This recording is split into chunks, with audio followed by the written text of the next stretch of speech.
الحمد لله رب العالمين، والصلاة والسلام على رسول الله صلى الله عليه وسلم. حياكم الله وبارك الله فيكم. نرحب بأستاذنا الدكتور عبد الله سعودي، لأنه كما نتزود بجرعة إيمانية فأولى بذلك كله الجرعة الصحية.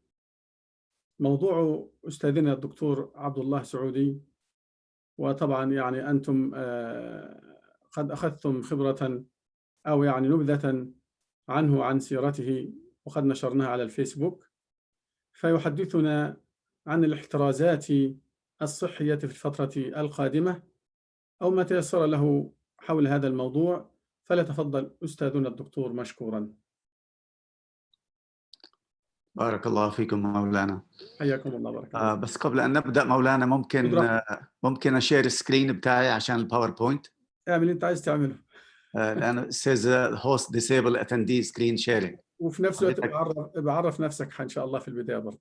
طيب حضرتك disabled السكرين شيرنج عشان هيك. أنا أعمل. أوكي بارك الله فيك.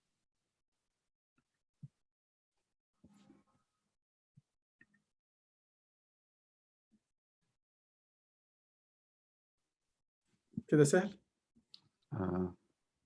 host disabled. أعمل عليها السكرين. شايفها حضرتك؟ أوكي. تفضل. خليني بس أعمل لك شيء. أعوذ بالله السميع العليم من الشيطان الرجيم. بسم الله الرحمن الرحيم. الحمد لله والصلاة والسلام على سيدنا وحبيبنا رسول الله وعلى آله وصحبه ومن والاه. يعني لسه معلش واخدة مولانا سكرين لسه مش طب أنا أعملها عندي، مش جاية عندي. طب خلينا أشوف تاني كده. بسم الله الرحمن الرحيم. هي المفروض إنها شير. هي عندنا أكثر من واحدة.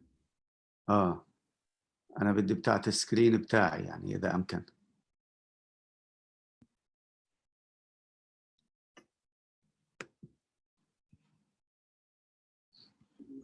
عملتها عندي. أنا شايف سكرين بتاعت فضيلتك. طيب خلينا نعيد مرة ثانية.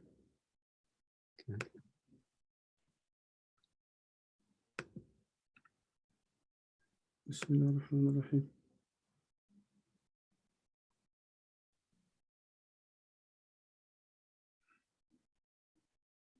خلينا نشوف كده شنو عندنا. يعني تيجي لو أنا عملت لك أنت الهوست ولا كيف يكون؟ لا هو بس أنت اعمل ما تعملش ديسيبل للسكرين عشان أنا أقدر أشيرها. طب أنا مش عامل ديسيبل خالص. هم بيحكوا إنك عامل ديسيبل، الهوست عامل ديسيبل. لو ترجعنا للأول خالص يعني. طيب خلينا نشوف. صار في عدة سكرينز هون. خالص. خلينا نشوف كده نشوف. أوكي. طيب. أيوة. إيه المطلوب بقى إن أنا أقدر أعمله؟ أيوة. طيب خلينا نشوف. خليني أنا أشير. هاني لما أحاول أشير بوبس أب بتقول host disable attendee screen sharing، يعني أنت disabled مقدرتي على screen sharing. فلو سمحت. تمام. أوكي. الآن حضرتك شايف السكرين بتاعتي by any chance؟ أعتقد تقدر. خلينا نشوف. أيوة بارك الله فيك.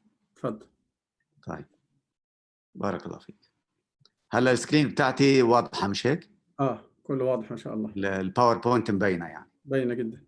طيب بارك الله فيك. أعوذ بالله السميع العليم من الشيطان الرجيم. بسم الله الرحمن الرحيم. الحمد لله والصلاة والسلام على سيدنا وحبيبنا رسول الله وعلى آله وصحبه ومن والاه. أحييكم أيها الأخوة الكرام بتحية الإسلام، فسلام الله عليكم ورحمته تعالى وبركاته. وأسأل الله عز وجل لي ولكم العفو والعافية في الدنيا والآخرة. اللهم عافنا في قدرتك وأدخلنا في رحمتك واقضي آجالنا في طاعتك واختم لنا بخير عمل واجعل ثوابه الجنة. اللهم آمين. يعني كما تفضل شيخنا الفاضل، نشارك حضراتكم في هذه الساعة الطيبة إن شاء الله بعض الشرائح عن الموضوع الذي تفضل به فضيلته، وهو health precautions for the upcoming time period، أو الاحترازات الصحية في الفترة القادمة.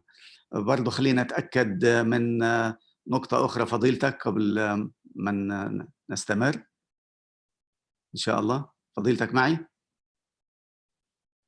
إنه اللغة، بس حبيت أتأكد عن اللغة. لا بأس إن شاء الله. we'll use both English and عربي يعني as much as possible as far as the law. طيب, first of all, also I would like to point out ونوه عن الأسئلة. لو في حد عنده أسئلة ممكن تدخل على slido.com وتترك هذه الأسئلة يعني على هذا الموقع دون ذكر أي اسم، أو لا حرج في ذلك يعني خالص، من هان لمدة أسبوع إن شاء الله. So you can leave any question you would like from me for a period of 1 week by logging on to slido.com and then entering the code that you see here 18590. ادخل هذا الكود مشان تقدر تليف أي سؤال لو ترغب يعني.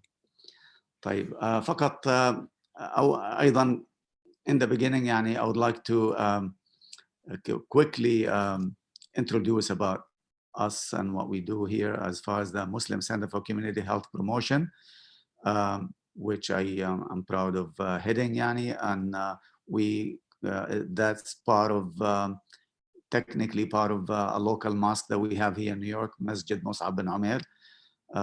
May Allah bless it.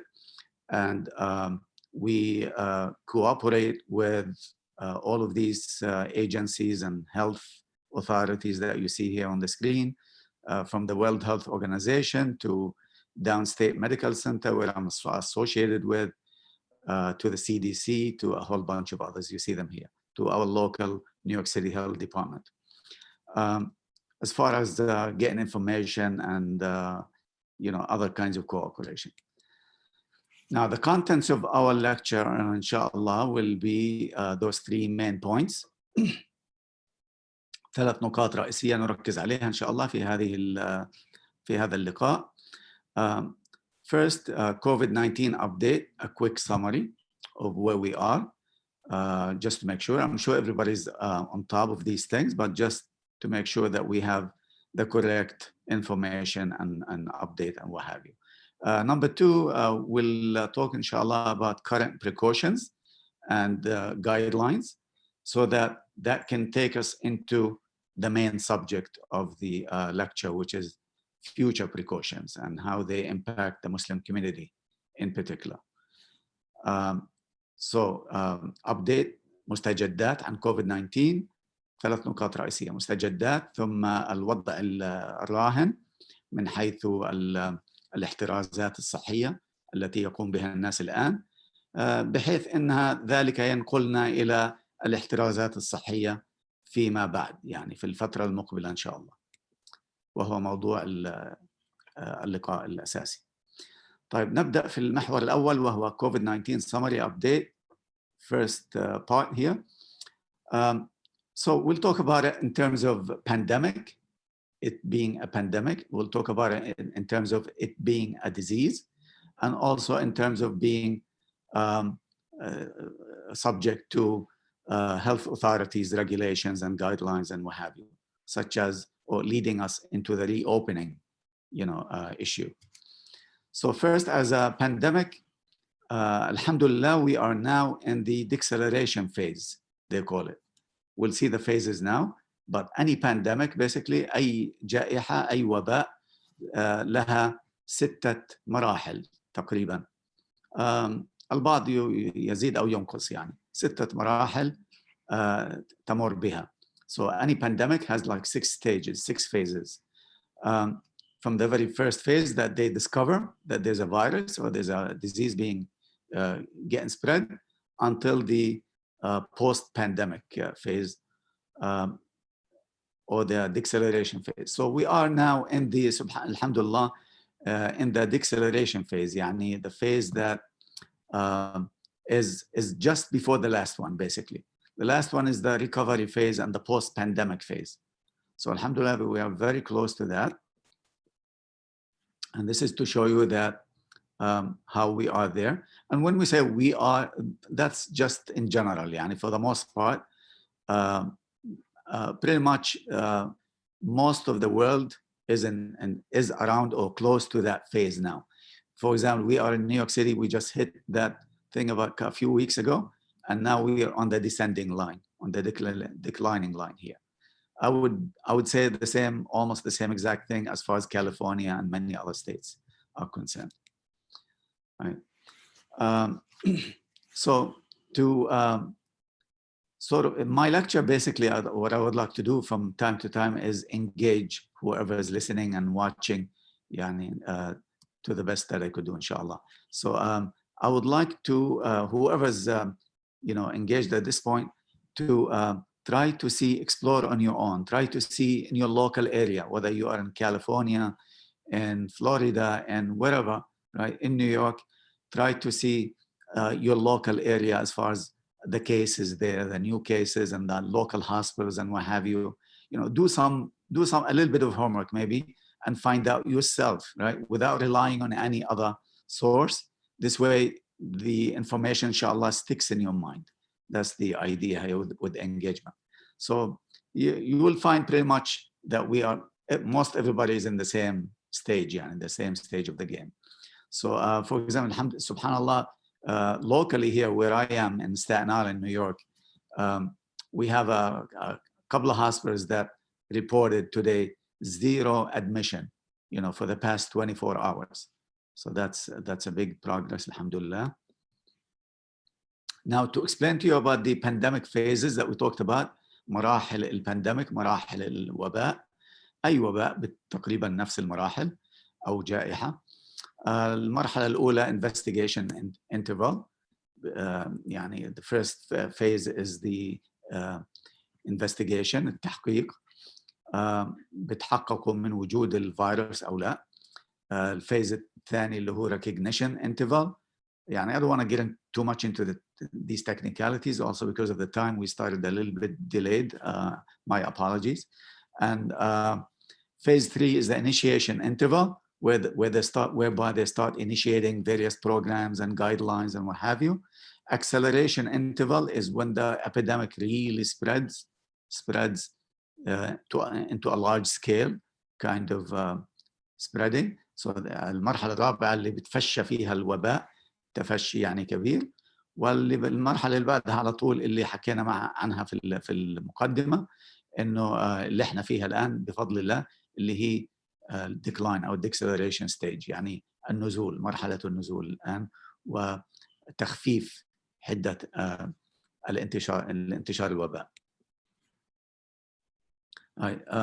هذه المراحل أيضا بإمكانكم تطلعوا عليها يعني في الهيئات الرسمية المعروفة الكبرى مثل منظمة الصحة العالمية والCDC وما إلى ذلك. فهنا ترون المراحل الستة. So here you can see the 6 stages plus 2 additional stages that the World Health Organization happens to add also, which is the post-peak period or the post-peak phase, and then the post-pandemic phase. So inshallah, we'll be referring to some of these phases down the line as we continue with our presentation. Right, so at this point, we're still in the update or summary about the COVID-19 situation. And we talked about the pandemic as a pandemic. Now let's talk about it as a disease and the severity of the disease. What's happening to that? So من حيث أنه الكوفيد-19 مرض إلى جانب أنه كونه جائحة أو وباء يعني اللي تحدثنا عنها للتو، فالآن كمرض أيضا نحن في مرحلة تخفيف حدة المرض والحمد لله. يعني نحن في مرحلة الآن بحيث أنه المرض نفسه يعني الطريقة التي ينتشر بها الفيروس أو يقتحم بها الفيروس الجسم والخلايا. يعني أيضا هذه طبقا لدراسات كثيرة متابعة يعني تشير إلى أنه الآن في مرحلة أخف وطأة، أخف شدة على البدن مما كان عليه في البداية أو قبل شهر مثلا. ولو قررنا مثلا عدد الوفيات هنا في هذا الجراف اللي بتشوفوه، if we were to compare مثلا for example the death rate with COVID-19 compared to the other coronaviruses that happen to have struck the world already, for example the MERS virus, SARS virus and what have you, you will see the red thing indicates the mortality rate, the death rate. So you will see that COVID-19 has a fatality cases of 3.4%. That's on average, of course. It varies from one region to the other, but compared to the MERS virus, which hit back in 2009 or 12, it was 34%, right? Very high mortality rate. So these are all, alhamdulillah, yani no matter how much, how bad the situation looked, the reason it looked so bad is because this one, as opposed to the other viruses, has spread fast all over the world, right, in a very short period of time. Otherwise, the mortality rate in of itself is really low compared to the others. The only one that it's higher than is the seasonal flu. Right. So as far as engage, same thing. I would like you to do your homework, do your part in terms of exploring about this and learning more about it in your local community, your local environment. For example, here by asking perhaps people that you know that suffered recently from COVID-19 versus the ones that suffered early on, right? Ask them about the disease pattern and see maybe, or ask some healthcare workers and what have you, and see how that, see the comparison between these two situations. Right. Also in the summary here, I think the last aspect I'm going to address or mention about is the progress, right? There's progress on many levels, alhamdulillah. هناك تقدم يعني على أصعدة كثيرة جدا، ولكن منها اخترنا اليوم صعيد التستنج، الفحوصات، صعيد البحوث، وصعيد العلاج، وخاصة هذا العلاج بالبلازما، يعني من شخص كان مريض اوريدي ويتبرع بالبلازما اللي هي يعني سائل الدم بتاعه لمريض آخر لكي يعالجه، لأنه البلازما فيها antibodies. So basically the progress aspects are the testing that I'm focusing on today. Testing, alhamdulillah, also we made a lot of progress with that. It varies from one region to the other. For example, I noticed that you guys were the host for this presentation as Jazallah Khair in California. So the region of California, or the state of California, basically, based on what I've noticed, I think has done a lot in that regards as far as testing. It's reported that there's about more than 1,200,000 tests already being done or have been done in California. So that's really a progress. This was slightly of an issue here in New York.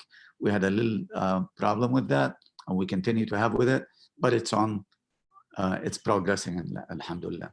The second aspect is research. There's, as you may have been hearing, there's a lot of research going on with COVID-19. Research is focusing on all aspects of it, but of course, primarily on the treatment aspect, developing medications for it, therapeutics. So that's, there's currently about 150 research activities or studies, going on by various institutions and various pharmaceutical companies trying to develop a medication for that. As well as research on the vaccine level, of course. Those are the two most important aspects that the research is focusing on, therapeutics and vaccine. Epidemic-wise, of course, the vaccine is the most essential one, ultimately. That's the one that will bring it down globally. And then therapeutic, of course, is essential in of itself at any point of the game. So they focus on both of them. There's about 80 different research institutions and studies going on as far as the vaccine is going on. You probably heard. So the outcome of all these things is that the most expectations is that, inshallah, by December, the earliest, maybe January, the latest, that we will have a global, vaccine, inshallah, for people to start using. The third aspect, like I said, is the plasma. The plasma has shown in various localized studies here and there in hospitals that it does have very effective, therapeutic rate to it, or efficacy, as we call it, which basically the idea with plasma is that it contains the antibodies of patients who have had the disease already, so that we can take this plasma with the antibodies in them and transplant it to someone else, or transfuse it into another sick, COVID-19 patient or sick patient, and inshallah it will be effective because it has the antibodies for them, so it will fight the virus for them. So that's also varying from one place to another. Like I said, California is very advanced with that, and they are donating. They're asking for people to donate plasma, meaning people who have recovered from the disease to donate plasma. If you go on the California, health government state health site .gov, right? You will see a program about that and how to go about that. So that would be the engagement here for you to do, is to try to do that, or recommend to people to do that, please. Barakallahu feekum.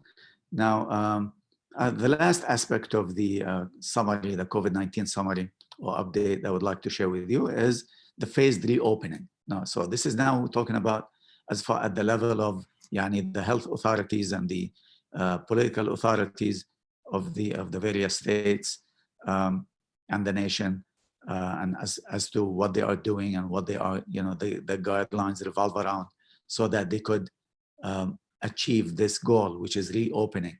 Ultimately, hopefully, that's the goal of everyone, and for the life to go back to normal. However, I think they all have sort of a consensus among them, so that it could be done in stages, in phases. So that's what we call phased reopening, right? Or as California calls it, for example, resilience roadmap. So they divide it into 4 main stages. Here in New York, it's a little bit more complicated, as you can see in the bottom table here. So the governor has set sort of a little bit more complex kind of requirements for the various regions of New York to reopen. But as far as California is concerned, as you can see, 4 straightforward, simple kind of stages for people to achieve before they start reopening. Now, the next second major point of this lecture, المحور الثاني. I'm sorry, before المحور الثاني, actually, there's this thing, it's sort of a additional update that I wanted to share with you also, and to make sure that that people have heard about it. It's been on the news already, but just to make sure that people have the right information about it, which is this, unfortunately, this recent outbreak sort of a condition that's afflicting children. So it's called childhood inflammatory disease, or as the CDC calls it sometimes, multiple system inflammatory disease of childhood, MIC. And this has started showing up like the past couple of weeks or so in various regions, even in Europe. Some people found it. Over here, we have about 14 states which are affected by it, including New York. I think the most one is New York. And it's related to COVID-19. So you could understand why New York has the most cases. By now, I think we have about 132 cases that are being investigated, 132 children. Yeah. So it's related to COVID-19. Apparently, so far, the initial impression by people studying this condition in children is that most likely these children had COVID-19 already, or have been exposed to it. And now this is coming as a sort of immune kind of reaction related to that. So it involves, what are the symptoms of it?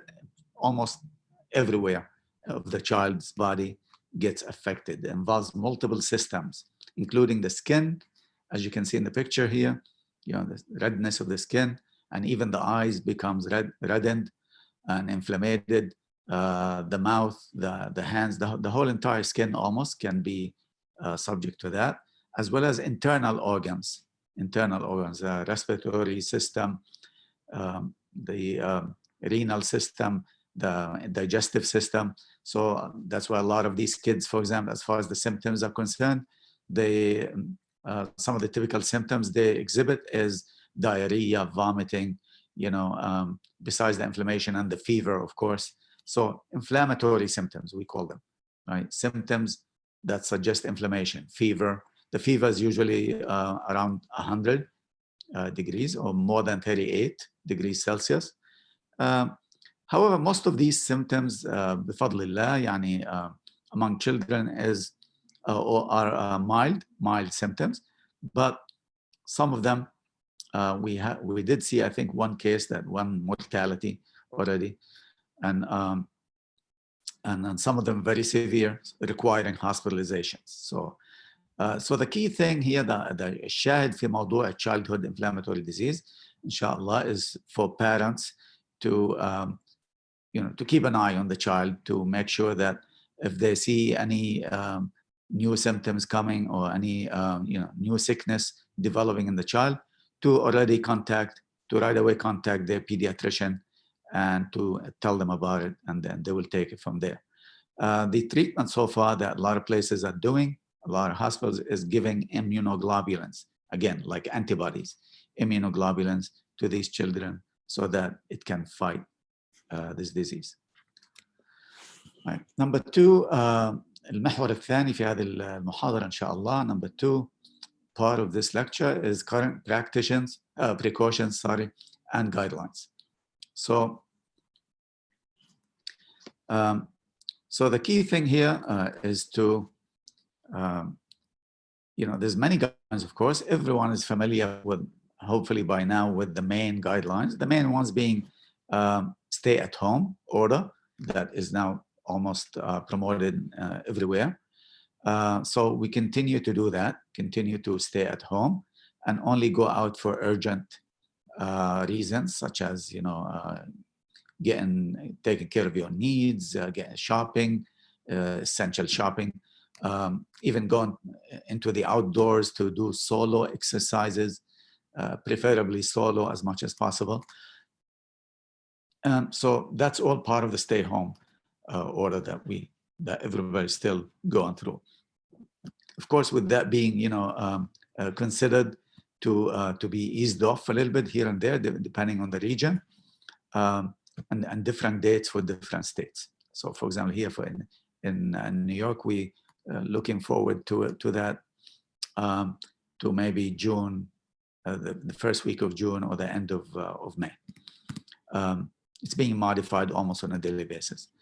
So the second major, of course, thing or precaution that people have been doing, hopefully since day one, is hand washing. Now, something like that will never change, right? Whether Corona is gone or not, whether the epidemic is gone or not, that should always be on people's minds as a standard, steady kind of self-protection kind of precaution, which is hand washing. If you was to ask any healthcare worker, what would be the single most important tool or thing that somebody would do to protect themselves, to be safe and protect themselves against infections and what have you, they would say hand washing. So that remains to be the number one thing all the time. So whenever, you come across something, you touch something contaminated, you touch some surfaces that you don't usually do that. Any suspicious kind of touching, you should wash hands. So washing hands frequently, and besides washing hands, the routine kind of washing hands whenever you do certain activities like after the bathroom and what have you. The second major thing also that people are doing, I think, everywhere so far, or have been doing, is covering the face, wearing a face cover. It doesn't have to be. In fact, many local health authorities do not recommend that people use the healthcare workers kind of masks, because it's better to be reserved for that, needed for them, such as the surgical mask or whatever. But anything will do, inshallah. Anything is better than nothing. The face covers. And also the third major or the fourth major thing is telemedicine. As far as seeking health care, many places now are doing telemedicine. Many doctors' offices, clinics, and what have you are checking their patients and assessing their patients and taking care of the patients through the telephone, basically, or through these kinds of video conferencing and what have you. So that's the norm. So so therefore the recommendation there is that if somebody gets sick, regardless of where they are, the first thing they should do before they try to even go anywhere, like physically go to a clinic or something, is to call them and let them know about the situation, and they will guide you from there. So having said that, the point I want to stress here, if I may, is that people should take advantage of that.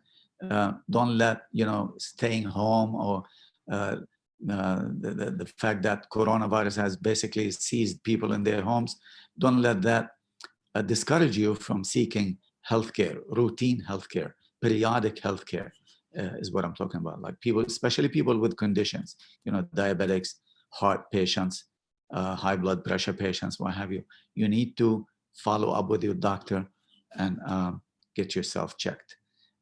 Worst comes to worst, if some people also are recommending self-check at home. And many of these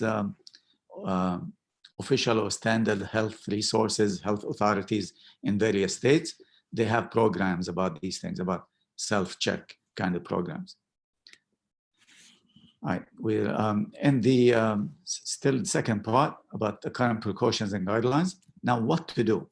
All right, what should people do if so and so situation pops up, or regarding these guidelines and precautions and what have you? The very first thing, and I just selected some of the major things. Again, if you log on to your state health authority kind of site, inshallah, you will find a lot of other information and detailed information. But the key things is that everyone should know their symptoms if they have symptoms. Know the symptoms of the disease too.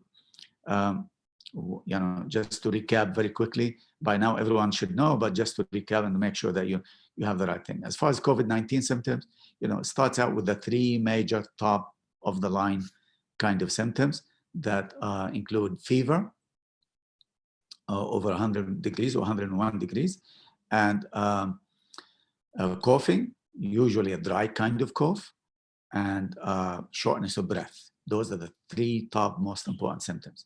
But a host of many COVID-19 patients have come down with various other symptoms, including digestive symptoms, diarrhea, vomiting, things like that, including even vascular and heart kind of symptoms, including renal symptoms, including mental symptoms and symptoms that had apparently affected, the disease have affected the brain or the neurological function of the patient. So for example, we see some confusion, delirium in some patients, sort of fainting, being out of consciousness, not fully conscious, right? Not fully aware. Those kind of symptoms also we have seen. Even headaches, sore throat, from simple symptoms to very weird kind of symptoms sometimes. For example, loss of sensation, loss of taste sensation, loss of smell sensation, and so on. So know the symptoms, and also know the risks, who are at risk more than others. For example, with COVID-19. People at risk, again, since day one, usually have been recognized and identified, are the elderly patients. The more elderly, the more risk it is.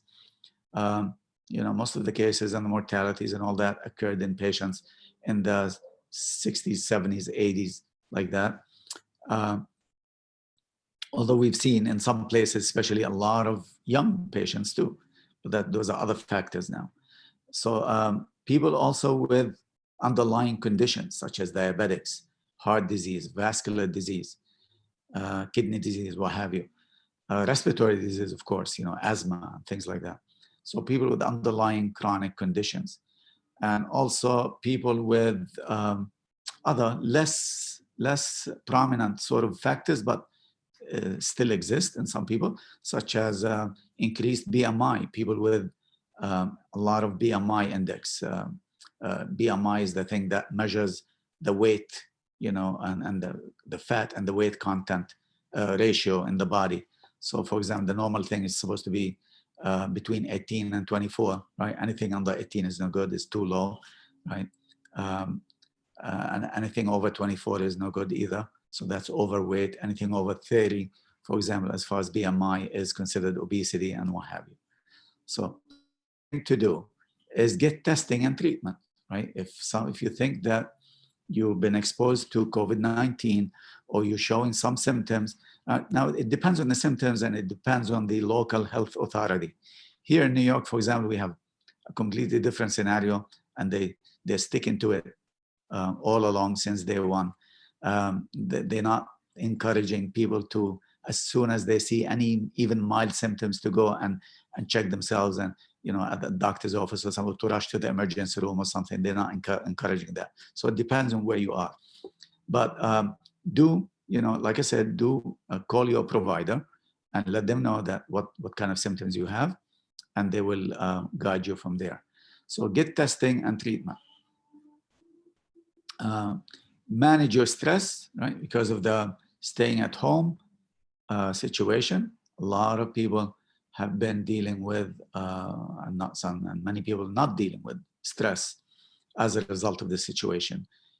Loneliness, be it whatever, right? Depending on each individual or family situation. Many people, unfortunately, resorted to unhealthy habits, like they increased on that, such as drinking and what have you, and using of substances and what have you. Alhamdulillah, for us, for Muslims, this is sort of, for the most part, is out of the question by Allah's fadl. And I think we showed, as a Muslim community, we showed the most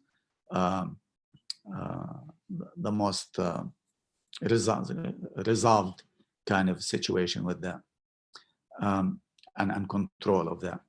So if anything, subhanAllah, as we entered Ramadan, this blessed month, that was a big blessing for everyone, and especially for Muslims, that it came at the time that the epidemic was, like I said, decelerating in many places and declining. So it came at the right time. So that usually gives a lot of spirituality and a lot of positive intervention as far as the health of people. Take the recovery survey, right? There's, especially in California, again, this is for you folks in California, this is very, very important because they're on top of that, like I said, and the testing and all that. And they're really doing a magnificent program with surveying and tracing and recovery tracing.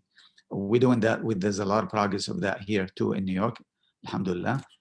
So do take advantage of that. Volunteer in your community, that's very important, volunteering. And again, alhamdulillah, at least in our local community here, the Muslim community, we saw a lot of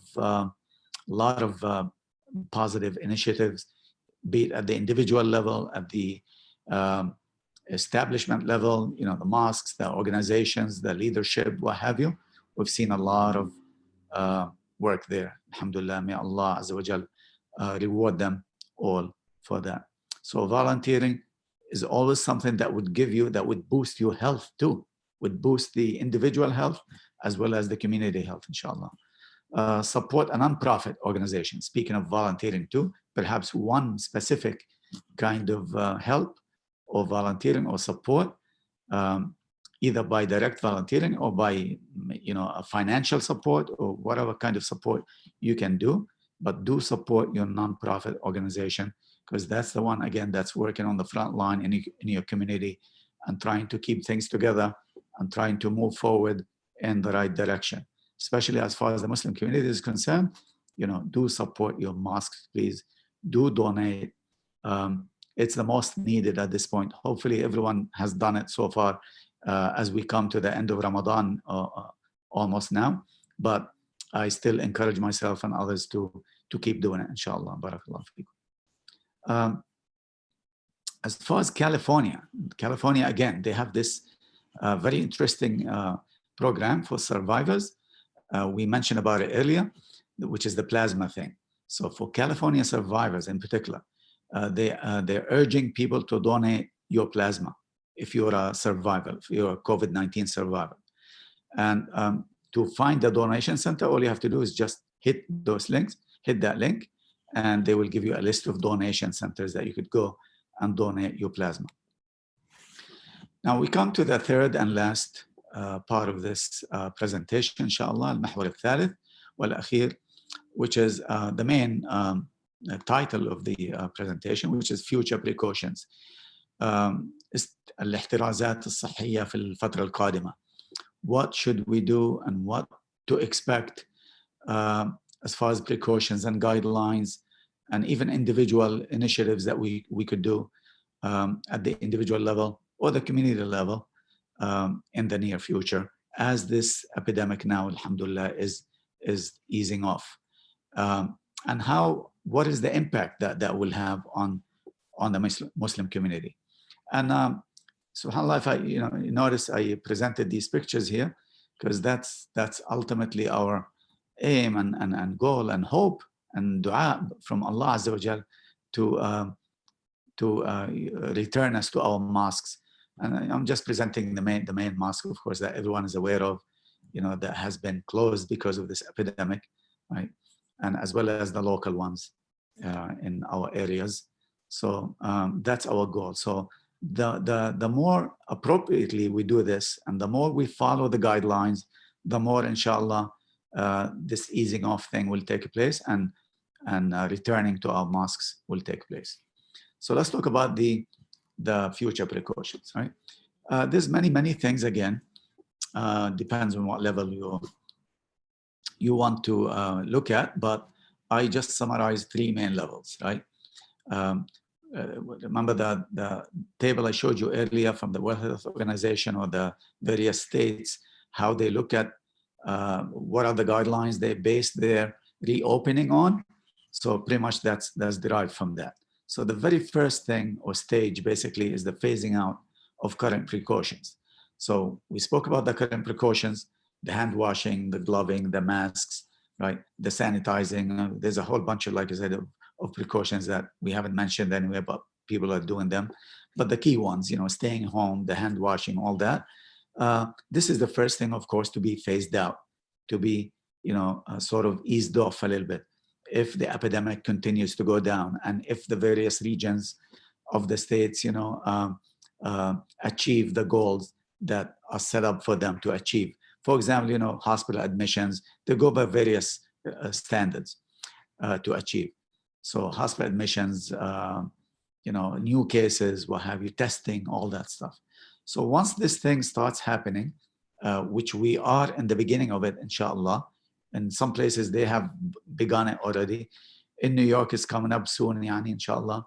In California also, they're in that stage, they call it stage 2, the beginning of stage 2, and so on. So once we move forward with this major part of the phasing out of the current precautions, then which precautions you're going to see go away, which precautions you're going to see stay, right?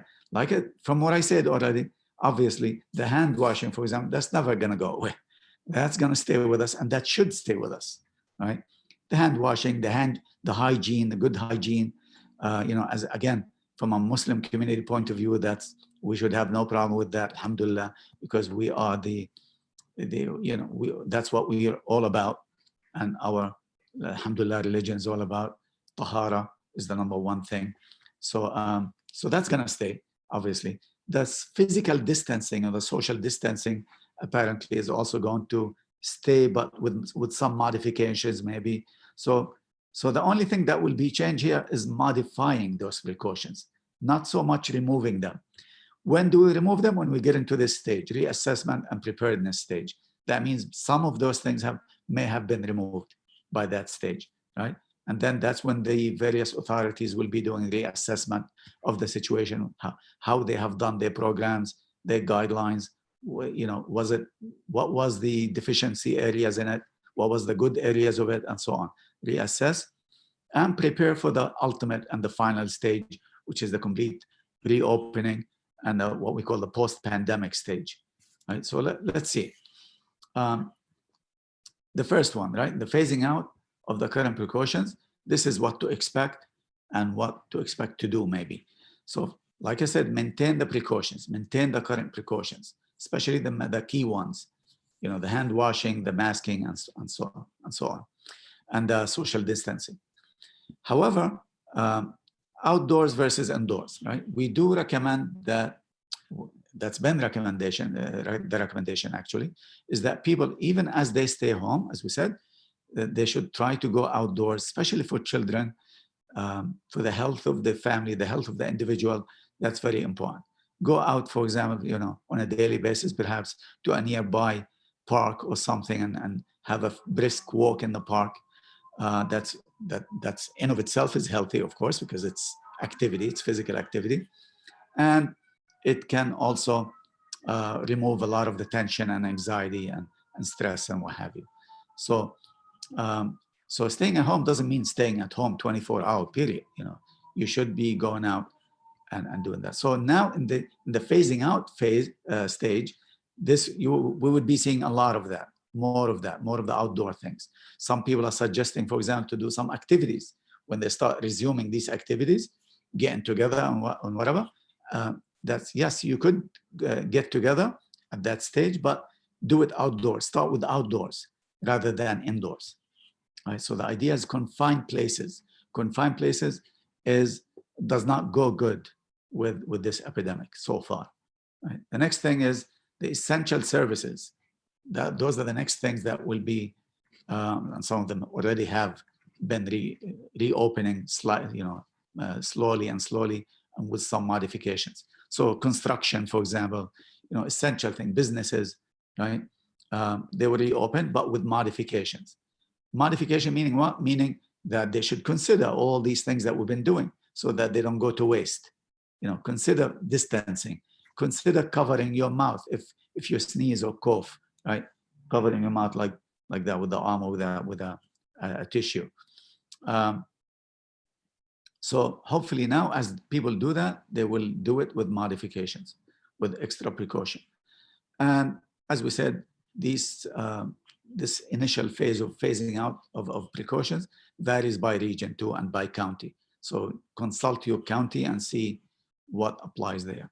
And also something to take with us from this stage is consider people at risk, right? That has to stay with us throughout all the stages, actually, right?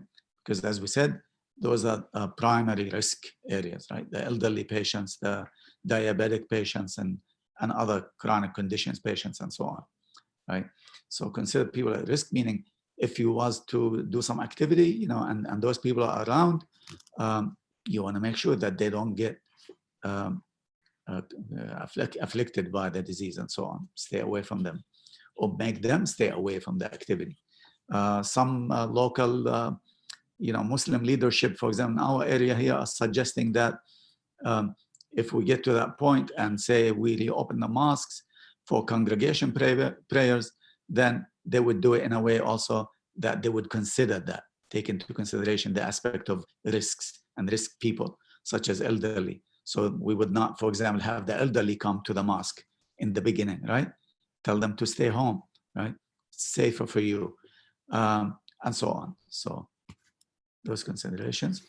When we get to the next stage, the assessment preparedness, that means by that stage, things have been eased off even more, and some of the precautions may have been, lifted, such as staying home. However, with these things should be done also with modification. So, for example, they will start with the higher risk workplaces to modify. We moved from the low risk to the high risk, so modify those places. The program of screening and surveying people who have been exposed perhaps to the disease or to the virus, that should be also promoted at a large scale kind of thing. Now, there is a study currently going on by the NIH, the National Institutes of Health in Bethesda, Maryland, that people, if whoever is interested, can log on nih.gov and explore more about the study, by which they are doing, they're doing surveying of, or they're doing antibody testing of as large a population as possible. They're trying to reach most of the population so that they can see the scale at which to which this epidemic has reached.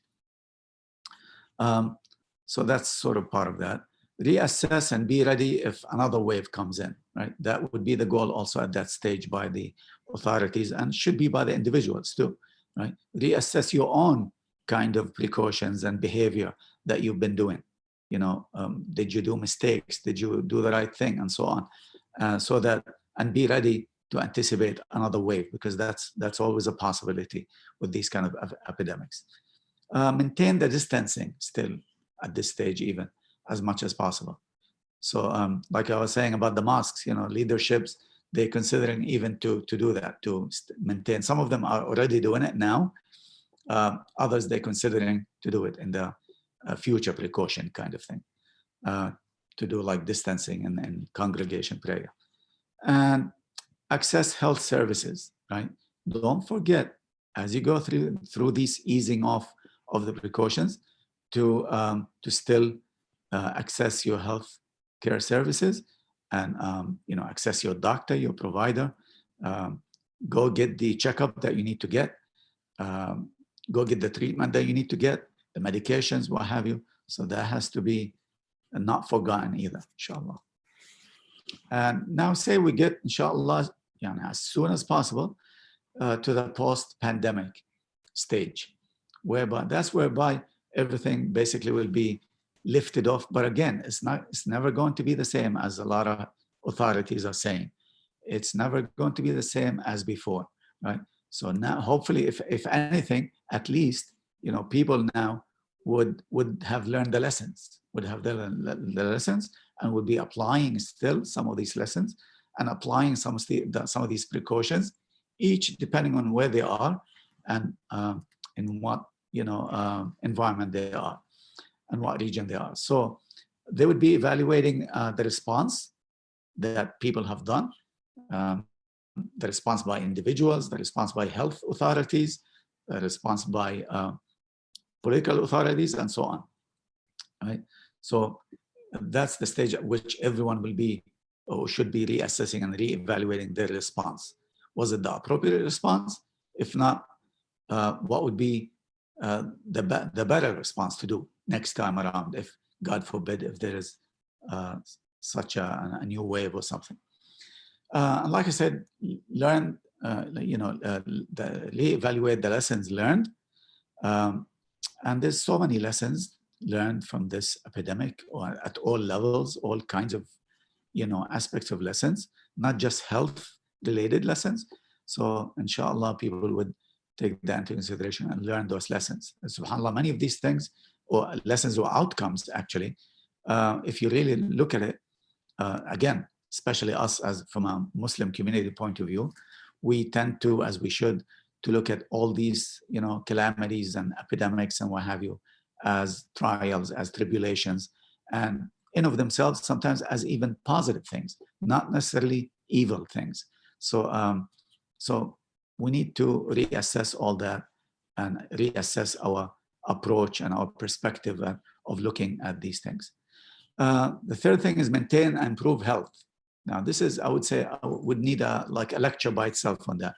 Maintain and improve health. Now, and this is one of the lessons, perhaps, that we should topple or we should tackle. Sorry. In Islam, I think Muslims are very familiar with this hadith of the Prophet ﷺ, in which he mentioned that there's نعمتان مغبون فيهما كثير من الناس الصحة والفراغ, right? These two bounties that a lot of people are fooled about or are take for granted, right? Which is health and free time. So that should always be with us all the time, this great hadith, subhanAllah, to remind us about the importance of health and the importance of maintaining our health, and not just maintaining, but improving our health. So that when we are faced with any epidemic or disease or what have you, we have the optimum health to face it with, and the optimum immune system to face it with. So speaking of that, right, this is the last thing now I'm going to say, inshallah. It's like a reminder for myself and for others in general, right, of Islam's perspective when it comes to health. Islam has many, many approaches to health and many guidelines and many things, all of which can really guide you towards the optimum health if we stick to them and if we follow them. I just chose the main ones here, the 5 main ones. Hygiene, as we said before, tahara, for example, that's an integral part of a Muslim's health and a Muslim's life. Hygiene, that's very important. Look after your intake, your food intake, al-ma'kal wal-mashrab, and to make sure that they are safe, that they are healthy. And again, each one of those things, Allah require or can take up a lecture by itself, but just to summarize, inshallah. So look at your intake, reassess your intake. Is it healthy? Am I eating a lot of processed food, for example? So that's not healthy. Am I eating a lot of saturated fats in my diet? Regardless, COVID or Corona, not Corona, Ramadan, not Ramadan, in general, right? This should be the standard. So I should be eating healthy food. I should be eating, meaning a food that is balanced, that contains, all the major nutritional essential ingredients, right? As well as that doesn't contain some of the risky things, such as saturated fats. So am I taking, for example, am I focusing on one kind of food only or one kind of diet, even if it seems to be healthy, subhanAllah, because some people do that, rather than on a balanced one? No, it should be a balanced one all the time. And by the way, mentioning that, maybe since we're at this point, one of the best, in case you haven't heard about that or something, one of the best recommendation kind of food intake or dietary regimen is what they call the Mediterranean diet, subhanAllah. Our own diet, right? Most of the Muslims' homeland, cultures that they came from, that's the diet, the Mediterranean diet, which is basically, you can look it up and see what that contains, and activity, right? Are we doing a lot of activity or enough activity as we should? Right? Now, this is like a universal problem now, worldwide. A lot of people are engaged in what we call sedentary lifestyle. They don't move, they don't move. And especially during this epidemic that we've been staying home, this is something that we should have been doing, as I pointed out just a while ago, as far as going outdoors and doing solo activity and solo exercises, walking and what have you. So activity is very essential for healthcare. Islam calls for that too, and does not call for sedentary lifestyle. Avoid risk. That's very important too. That requires a lecture by itself. So avoid risky behavior and risky habits and unhealthy habits and what have you. I would say the top most such thing would be smoking or use of tobacco, right? Just like use of anything else for that matter, vaping and marijuana, what have you, wal'iyadu billah. But tobacco, a lot of people still take it for granted. A lot of people still think that it's not haram, for example, or it's not, you know, it's just a habit or something. No, it's not just a habit. Tobacco use is just like marijuana use, just like any other substance use. It's a completely unhealthy killer kind of factor, not just harmful factor, but killer. It kills, right? It's responsible for killing about 7 million people around the world every year, or about at least 500,000 people or so here in the US, just from tobacco use. So besides its affecting the mind, it's just like the other addictive. It's addictive, just like any other addictive substances. Although the addiction here is like slowly and follows a different track than other addictive substances. It stimulates, for example, the dopamines in your mind, right? So that you feel elated, you feel good temporarily about that when you use the tobacco. However, soon after that, you will start going through the opposite repercussions of it. So avoid risky things, sedentary lifestyle, right? Unhealthy food, all those are risky behavior. Drinking a lot of sugary and beverages and what have you. That's all risky stuff, right? Avoid risks, health risks. And finally, seek healthcare. It's very important also. Islam encourages us, subhanAllah, to seek healthcare and to seek, going to doctors, even if you're not sick, for health maintenance, for periodic checkups and what have you. It's very important to have, to do that. I believe this is it. Barakallahu fikum. وكل عام وأنتم بخير. نسأل الله عز وجل أن ينفعنا بما علمنا وأن يعلمنا ما ينفعنا وأن يزدنا علما. اللهم إنا نسألك صحة في إيمان وإيمانا في حسن خلق ونجاحا يتبعه فلاح ورحمة منك وعافية ومغفرة منك ورضوانا وصلى الله على سيدنا محمد وعلى آله وصحبه وسلم.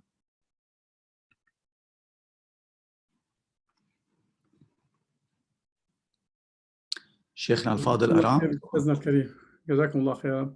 وإياكم شيخنا، الله بارك الله فيكم ويحفظكم. الله يبارك. حضرتك شايف الأسئلة ولا نقرأها عليك؟ والله لا، مش وين أشوفها؟ لو أنت فاتح عندك التليفون أو حاجة أو شيء بتكون موجودة. على كل حال الأسئلة يعني ربما كنت تعرضت لها، بس إحنا بنعيد بعض الأسئلة. تفضل. يعني حسب معلومات حضرتك، تعتقد إن يعني خروجنا من البيوت بصورة آمنة في كاليفورنيا متى؟ خروجنا إيش الكلمة الأخيرة عفوا؟ من بيوتنا نقدر نخرج كده آمنين يعني كده. إن شاء الله إن شاء الله. يعني زي ما حكينا هذا الاتجاه، إحنا ماشيين في الاتجاه هذا إن شاء الله. بس هي المسألة تعتمد على الريجن نفسه، الكاونتي مثلا. نعم. أنتم عندكم في different counties. صحيح. خاصة في ساوث كاليفورنيا أعتقد كان تفشي الوباء يعني أكثر منه في مناطق أخرى، فيرجى يعني توخي الحذر بقدر الإمكان. الخروج زي ما حكينا لهدف التنزه يعني أو النشاط البدني مثلا في الهواء الطلق وكذا، هذا أمر طيب جدا إن شاء الله، ونعم محبب. أما الخروج بشكل يعني أساس يكون الخروج المهم معتدل ويكون متحكم فيه، يعني الخروج مثلا في مجموعات كبيرة جدا وكذا، لقاء مجموعات، هذا الأمر اللي لسه يعني ما وصلنا له إن شاء الله. يعني الخروج مثلا التمارين والمشي كده في الهواء والحاجات دي. أيوة هذا محبب. هذا محبب، ما في مشكلة خالص. حتى لو قابلك واحد كده. حتى لو قابلك، بس المهم يكون لما يقابلك واحد مثلا، احنا عندنا بنعملها دائما في عندنا تبعد المسافة. تكون عندك الماسك. اذا ما عندك الماسك خلاص ما في مشكلة. اذا ما في ماسك حاول ابتعد عنه شوية بس. تمام. طيب السؤال الثاني حضرتك، هل يمكن إصابة فرد والشفاء منه دون أن تظهر عليه الأعراض؟ كيف نعرف كده؟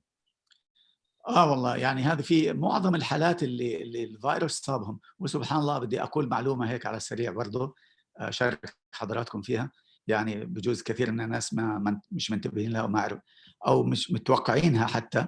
معلش يعني هي سر من أسرار إنه لو إذا بدك تطلع مزبوط، لو نعمل دراسة يعني واقعية، سنجد سبحان الله حوالي 40 إذا مش 50 مليون شخص اصيبوا بالفيروس عندنا هنا في امريكا. يعني الحالات، عدد الحالات هذه اللي مطلعه معروفه يعني في التقارير وكذا، انه يعني في عندنا حوالي بالضبط انه يعني 80,000 حاله او كذا. هذه بس نتيجه التستنج يعني. اما هي في الواقع ملايين، يعني الملايين اصيبوا بهذا الفيروس. فسبحان الله الكل، معظم الناس اللي يصابوا بفضل الله عز وجل يعني لا تظهر عليهم اعراض حتى ولا شيء. فكيف بدك تعرف؟ الطريقه الوحيده اللي نعرف انه التستنج، عمليه التستنج اللي ذكرتها يعني وتكلمنا عنها. البرنامج هذا اللي عند الان NIH مثلا، انا اشجع الجميع انهم يدخلوا عليه وينضموا لعمليه التستنج هذه مشان يشوفوا كم من البوبوليشن، يعني من تعداد السكان اصيبوا بهذا الفيروس او لا، وصار عندهم مناعه او لا. بس يعني بفضل الله اللي يصاب فيه وما بتظهر عليه اعراض، هذا عاده علامه على انه يعني مناعته قويه وصار عنده حتى مناعه اقوى بسبب الانتي بوديز اللي الجسم تبعه حينتجها ان شاء الله. طيب من أصيب بهذا الفيروس وشفي بفضل الله، هل ممكن يصاب منه مرة ثانية؟ هذا السؤال دائما يعني يطرح سبحان الله. يعني من واقعنا الطبي الممارسي المباشر بشكل عام، اعتقد معظم الاطباء حيقولوا الجواب حيكون لا بفضل الله. لانه ليش؟ لانه هكذا هذا مخلوق الله عز وجل هكذا يتصرف. يعني كل المخلوقات هذه اللي بنسميها الفيروسز وحتى كثير من العدوات الاخرى تسلك نفس المسلك. يعني وقت ما دخلت الجسم سبحان الله، هكذا جسمنا من الخالق عز وجل هكذا مخلوق، انه يكون عندنا هذا النظام الرائع الفائق الاعجاز يعني اللي هو اللي بنسميه نظام المناعه. سبحان الله الخلاق العليم. يعني يتصرف بنفس التصرف مع اي عدوى، مع اي انفكشن، انه يواجهها بانتاج الانتي بوديز. اوكي، الى جانب طبعا امور كثيره جدا معقده في الاميون سيستم عندنا. فهذه الانتي بوديز سبحان الله تعطيك مناعه خلاص. وقت ما يعني احنا زمان اكيد حضرتك فضيلتك يعني والناس كثيرين مطلعين وعارفين زمان، يعني زمان في بلادنا خاصه يعني في الطفوله وكذا كانوا يصابوا بالامراض هذه الشائعه المعروفه، الحصبه وما الى ذلك. فعادي جدا يعني الولد يصاب بالحصبه وتروح في حال سبيلها وخلاص ما يصاب فيه مره اخرى. اوكي، اليوم صار عندنا تطعيمات لازم يطعموا فاكسينز يعني او لقاحات. فسبحان الله يعني عاد في الغالب لا نحتاج الى اي شيء اخر، والمرض لا يرجع الينا اذا اصبنا فيه. الا انه تجد، مشان نكون برضه منصفين يعني، تجد هنا وهناك بعض الدراسات الغير موثقه وغير يعني منهيه. في كثير من الدراسات هنا وهناك بطلعوا عنها تقارير للاسف، بس بتكون مش كامل، مش مكتمله يعني طبيا وعلميا. فتقول هذه الدراسات الإشارات الأولية لها أنه تقول أنه في بعض الحالات نعم أصيبوا بالفيروس وكانوا مرضى كوفيد 19 وأصيبوا فيه مرة أخرى حتى بعد التستنج اللي بين أنه معهم أنتي بوديز. حالات حتى لو هذا صحيح، حالات يعني نادرة وقليلة، هي الأقلية في الموضوع يعني، مش الأكثر. الأكثرية أنه لا يصيب إن شاء الله. وفي حالة واضحة حتى في نيوجيرسي، من واحد من إخواننا الأئمة تعرف حضرتك، كان الولد ربنا شفاه وبعدين رجع تعب تاني يعني. نعم، هو يرجع سبحان الله. هو سبحان الله. ما هذا اللي بنتكلم عنه برضه، ربما تكون هي هذه مسألة الأطفال اللي تكلمنا عنها اللي مؤخرا بدأت تظهر، نسأل الله السلامة يعني. هذه قد تكون نوع من الأمراض، إنه إعادة الفيروس ومتسلط على الأطفال يعني سبحان الله، على الناس اللي ضعاف يعني. نعم. طيب حضرتك إيه الفترة التي يعني يجب على المريض أن يكون معزولا عن أهل بيته؟ وفي الحالة ديت كيف يتعامل مع أهل البيت؟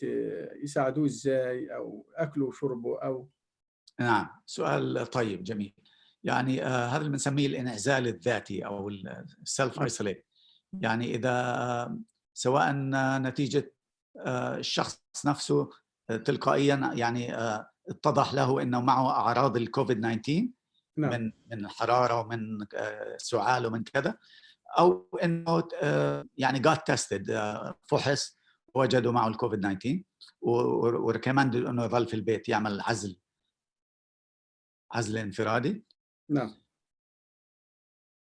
يقوم بعمليه العزل الانفرادي نعم في غرفه معينه من البيت، ويكون يعني توخي الحذر يعني بقدر الامكان من الجميع، من باقي الاسره ومنه هو، انه ما يجيش ان كونتاكت معهم. مثلا يعطوه الاكل، الشرب، كذا يعني. وما يجيش ان كونتاكت معهم خالص لمده اسبوع زمان في الافريج يعني. البعض بحبذ انه حتى تطول الى اسبوعين، البعض الاخر بيقللها حتى اقل من اسبوع، يعني 4-5 ايام. عندنا نيويورك سيتي هيلث ديبارتمنت بقول لك 3-4 ايام شو راجع الاعراض اللي معك. اذا الحراره مثلا، اهم عرض فيها الحراره، افحص الحراره. اذا الحراره قلت لازم تستنى 3 ايام بعد ان تقل الحراره اقل من 100 ثم تخرج من الانعزال. نعم. لكن لما الآن لو أنا في غرفة لا قدر الله مثلا الآن، كيف يقدموا لي الطعام؟ كيف الشراب؟ كيف نعم، زي ما قلنا يعني بيأتوك بالطعام مثلا ويحضروه من وراء الباب. انتوا بتاخذ على اساس ما يكونش في تقارب، المهم يكون في طيب. تباعد، يعني هذه المسافه اللي بيتكلموا عنها. نعم. والحاجة اللي هاكل فيها والكلام ده طبعا يفضل تكون هذه عادي طبيعية. يعني. ممكن برضه تتغسل، ممكن اه. تتغسل عادي ولا بحس. نعم. نعم. طيب. آه يعني سؤال، بتقول حضرتك انك ذكرت اعراض كثيرة لهذا المرض، بس ايه اهم عرض الواحد يعني يعرفه سريع من خلاله؟ نعم، أهم الأعراض يعني التنويه مرة أخرى أنه الحرارة، ارتفاع درجة الحرارة أكثر من 100 101 أو 38 حسب يعني فahrenheit أو سلسيوس. ثانيا السعال. السعال عادة بيكون مع كثير من مرضى الكوفيد سعال جاف، يعني بتخرج أي شيء، بتخرج بلغم جاف. وثالثا ضيق النفس، ضيق في النفس. هذه تختلف من شخص لآخر. يعني في بعض المرضى وصفوا ضيق النفس عندهم وكأنه سبحان الله كأنه جبل وضع على صدرهم. آخرين بصفوه أنه يعني ضيق نفس مع ألم تشنج وألم في الصدر. نعم. كذا يعني. المهم أنه يكون في ضيق بالنفس. هذه أهم 3 أعراض. نعم. طيب، الله يجزيك خير. يعني بيقولوا يعني ايه اللي يميز كورونا عن غيره؟ ما فيروسات كثيره، يعني اشمعنى كورونا الوحيده اللي خلانا كده يعني وقف عجله الحياه بالصوره ديت يعني؟ نعم، ليه سبحان بالذات الله هيك؟ يعني. ليه؟ وربك يخلق ما يشاء ويختار. صدق. فضيلة الشيخ، يعني سبحان الله. نعم، هذا السؤال على أذهان حتى المتخصصين والكل يعني. وبالتالي الدراسات والأبحاث اللي بيقوموا فيها يعني جزء منها مصبوب في هذا المجال من أول يوم. يعني حاولوا يدرسوا الجينيتيك ميك اب، التركيبة الجينية أو الصبغة الوراثية تبعت الفيروس هذا، لأنه هو في النهاية هو نفس الفيروس زي ما لمحنا ربما خلال المحاضرة، نفس الفيروس تبع السارز، تبع الميرز، حتى شبيه بالإنفلونزا شوية، ولو أنه مش من نفس العائلة يعني، ولكن شبيه. فكل الفيروسات تقريبا تتشابه، يعني كل ملايين الفيروسات الأنواع اللي عندنا لو بدك تصنفها تصنف إلى قسمين رئيسيين، إما الار ان اي فيروس أو الدي ان اي فيروس. فهذا الجينيتيك ميك اب بتاع الكورونا ينتمي إلى الار ان اي فيروس تماما، مثل تبع الايدز مثلا. يعني نسأل الله السلامة، تبع الاتش اي في. بينما الدي ان اي فيروسز يعني الرشح مثلا دي ان اي فيروسز، او حتى فيروس الكبد اللي بيصيب التهاب الكبد بي من الدي ان نوع الدي ان هكذا. فاما ار ان اي او دي ان اي. سبحان الله، مجموعه الار ان اي اضعف من الدي ان اي في تركيبتها، اضعف ما يكون. واضعف في المجموعه هذه كلها هذا الكورونا، هذا هو الكوفيد 19 اللي هو اللي بنسميه سارس كوفي 2. سارس كوفي 2 فيروس اسم الفيروس نفسه، يعني الكوفيد 19 اسم المرض، ولكن اسم الفيروس نفسه سارس كوفي 2. فهذا السارس كوفي 2 اضعف ما يكون في المجموعه في العائله، سبحان الله. ولكن المشكله اللي فيه انه في السبايكس هذه، في النتوءات اللي بتكون خارجه من الخليه بتاعته على سطحه يعني، اللي هي شكلها زي التاج، ولذلك سموه الكورونا، ولكن كل العائله سموه كورونا يعني. المهم ان هذه تختلف عن الاخرين انه فيها 3 نتوءات فيها، وفيها ماده بروتينيه يعني 3 احماض امينيه وكذا. المهم هذه اللي بتخليها شويه اكثر شراسه من غيرها، انها الطريقه اللي بتلتقط فيها مع الخليه بتاعت الجسم، يعني مثلا بتاعت اللنجز او بتاعت الرئه، تلتقط فيها بطريقه الأفراد العائلة الأخرى والأخريات يعني صعب عليهم عمل ذلك. سبحان الله، فأضعف المخلوق هو أشرس ما يكون. سبحان الله. نعم. يعني ربنا سبحانه وتعالى يعني هذا الجندي يعني أضعف جندي، أضعف نعم. جبين سبحان الله. صحيح. نسأل الله أن يحفظنا ويدفع عنا ربنا سبحانه وتعالى آمين يا رب. واللي يأخذنا بالنبي. يعني آمين. الحقيقة في النهاية بعد يعني المتعة والمحاضرة المثيرة الله يبارك والمثيرة ما شاء فيك. الله، نسأل الله سبحانه وتعالى أن يوفقكم وأن يبارك فيكم، وإن شاء الله يعني وإياكم. الخط موصول بيننا إن شاء الله، نتواصل معكم إن شاء الله في محاضرات أخرى، إن شاء الله. وجزاكم الله خير أستاذنا الدكتور على جهدكم ووقتكم بارك الله فيك. وعلى هذه المحاضرة الطيبة، نيابة عن الجالية وعن من يسمع يعني المحاضرة، يعني نتوجه لكم بخالص الشكر والتقدير، وأيضا ندعو لكم بصالح الدعاء أن يتقبل الله منا ومنكم، وجزاكم الله خيرا، بارك الله وإياكم. فيكم، الله يبارك. نراكم على خير، السلام عليكم. ورحمة الله وبركاته.